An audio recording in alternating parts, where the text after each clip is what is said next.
Alrighty guys, welcome back to Star Wars Review. Today I'm reviewing Star Wars Issue 24, The Last Hunt, which was written by Charles Soule with art by Raymond Rosanis and Madhavik Mosabekov, which was released on June 1st, 2020, or June 8th, 2022. So yeah, which it's the final Crimson Reign issue for this series, at least on the cover saying it's Crimson Reign, which, this issue I thought it was just fine, I guess. It wraps up a lot of plot lines for the series, mainly with the character Commander Zahara, where she kind of lures Leia into a fight, which, I just wasn't super into it that much. I guess I just wish it was maybe paced a little bit better, and there was some more tension to it.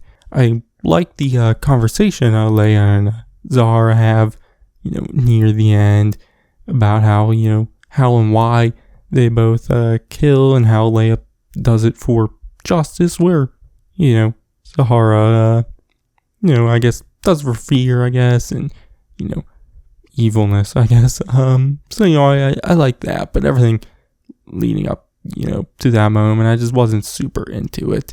In fact, this might be my least favorite issue of the series so far. I just wasn't that into it, but it starts with the rebels now on the surface of the planet Pangaea, looking at the destruction of the, last rebel division, which, Zahara destroyed.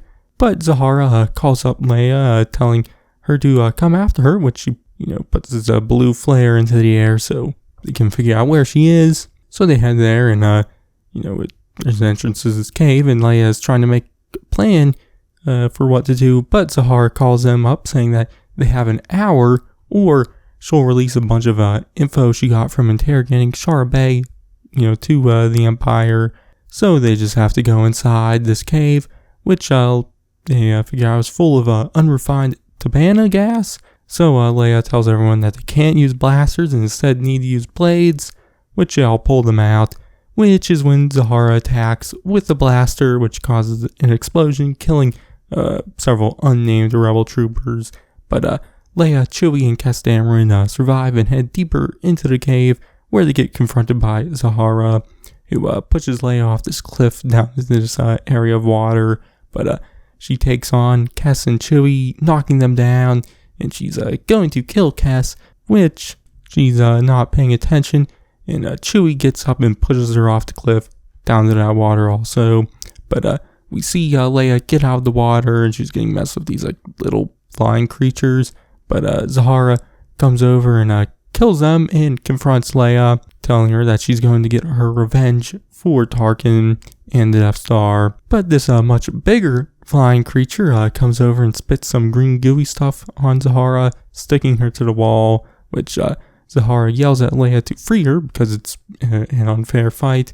But Chewie and Kes get down there and scare away that big creature, so Leia can now talk to Zahara, which I talked about this a moment earlier.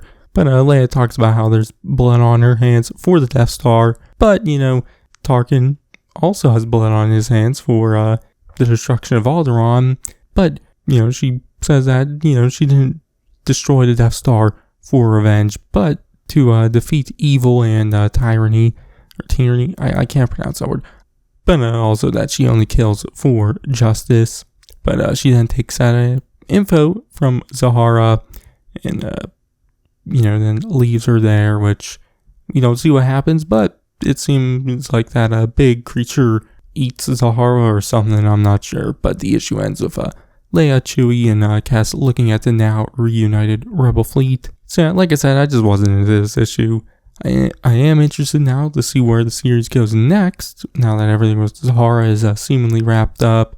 But I with how it got wrapped up, it could have been a much better issue than what it was. So yeah, I really didn't like this issue that much. So yeah, but my grade, I'm gonna give it a C. So yeah, but that's gonna be it for this one.